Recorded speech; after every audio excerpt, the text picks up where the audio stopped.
வணக்கம். கலாம் செய்திகள் வாசிப்பது ராஜேஸ்வரி முத்து.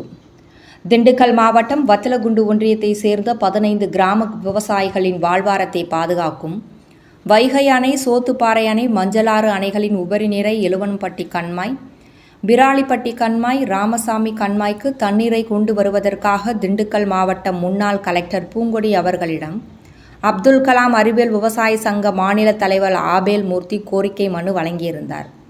இந்நிலையில் ஆய்வு மேற்கொள்வதற்காக வந்த திண்டுக்கல் மாவட்ட பொதுப்பணித்துறை அதிகாரிகள் வைகை கால்வாயில் உள்ள 2 ஷட்டர்களில் தண்ணீர் வராமல் இருப்பதையும், பின்னர் விராலிப்பட்டி கண்மாய்க்கு உபரி நீரை கொண்டு செல்வது குறித்தும் ஆய்வு மேற்கொண்டனர்.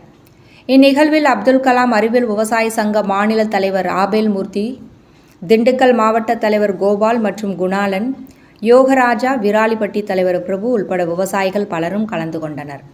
கலாம் நியூஸ் செய்திகளுக்காக மதுரை செய்தியாளர் கனகராஜ். மாநில தேவை விவசாயி எல்லாரும் அடுத்த விவசாயி எல்லாரும் வந்திருக்கிறாங்க.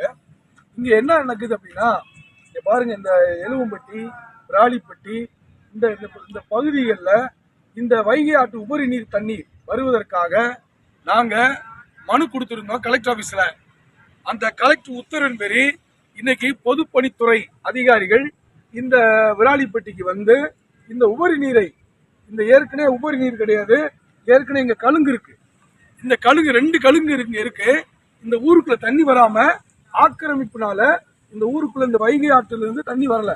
அதனால இன்னைக்கு அரசு அதிகாரிகள் வந்து இந்த இடத்த பார்வையிட்டு இதை நீங்க எழுதி அனுப்புறாங்க. கண்டிப்பா நான் இந்த மேல மதுரைக்கு அனுப்புறேன், கண்டிப்பா அவங்க போய் பாருங்கன்னு சொல்லியிருக்காங்க. அதுக்காக நாங்கள் விவசாயம் எல்லாரும் வந்திருக்கோம். அதனால ஒரு முதல் ஸ்டெப் இன்னைக்கு அது நடந்திருக்கு. அடுத்த ஸ்டெப் நாங்கள் அதையும் தொடர்ந்து வெட்டுறதாக இருக்கிறோம்.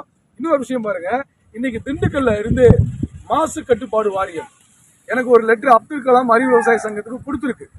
என்ன கொடுத்துருக்குன்னா, சரவணா சாயப்பட்டறை இருந்து வருகிற கழிவு நீர் 15 கிராமங்களை உப்பு தண்ணியா மாத்திருச்சு.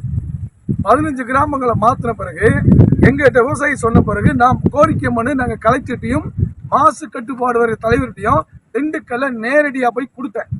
ஆனா அந்த மாசு கட்டுப்பாடு வாரிய தலைவர் என்ன சொல்லியிருக்காரு, நாங்க விராலிப்பட்டியில அந்த மண்ணு சாம்பிள் எடுத்து நாங்க அனுப்பியிருக்கோம், ஆய்வுக்கு அனுப்பியிருக்கோம் நாங்க அப்படின்னு சொல்லியிருக்காரு. ஆனா ஆய்வுக்கு உட்படுத்தப்பட்ட பிறகுதானே எங்களுக்கு கடிதம் கொடுக்கணும். அங்க இப்படி தனி சாயல் இப்படி இருக்கு, இப்படி சொல்லியிருக்காங்க அப்படின்னு சொன்ன பிறகுதானே இந்த மாசு கட்டுப்பாடு வாரிய தலைவர் எங்களுக்கு கடிதமே கொடுத்துருக்க, ரிப்ளை கொடுக்கணும். ஆனால் அங்க அனுப்புறேன்னு சொல்லிவிட்டு எங்களுக்கு அனுப்புனதுக்கு என்ன ரிசல்ட்ங்கிறத எங்களுக்கு தரவே இல்லை. நாங்க அன்னைக்கு பரிசோதிக்க போகும்போது உங்களை எல்லா விவசாயி எல்லாரும் கூப்பிடுவோம்னு சொன்னாரு மாசு கட்டுப்பாடு வாரியர், அந்த தலைவர் சொன்னாரு. ஆனால் அவர் எந்த விவசாயிகளையும் அவர் கூப்பிடவில்லை. அவங்களா வந்து மண் எடுத்துட்டு போய் ரிசர்ச் பண்ணிருக்கேன்னு சொல்றாங்க. ஆனா எந்த முடிவையும் சொல்லவில்லை. ஆனா ரிசல்ட்டுக்கு நான் அனுப்பியிருக்கேன்னு சொல்லியிருக்காரு. ஆனா ரிசல்ட் எங்களுக்கு வரல. ஆய்வுக்கு எங்களை கூப்பிடுறேன்னு சொன்னாரு. எந்த விவசாயிகளையும் கூப்பிட்டாங்களா? யாரையும் கூப்பிடல. அதனால தமிழக அரசு உடனடியாக திண்டுக்கல் மாவட்ட கலெக்டர் மாசு கட்டுப்பாடு வாரியத்து மேல நடவடிக்கை எடுக்கும்படி அப்துல் கலாம் அறிவியல் விவசாய சங்கத்திலிருந்து நாங்க எல்லாரும், அடுத்து உங்க சங்கம் என்ன சார், அகில இந்திய விவசாய சங்கம், அவங்களும் வந்திருக்காங்க.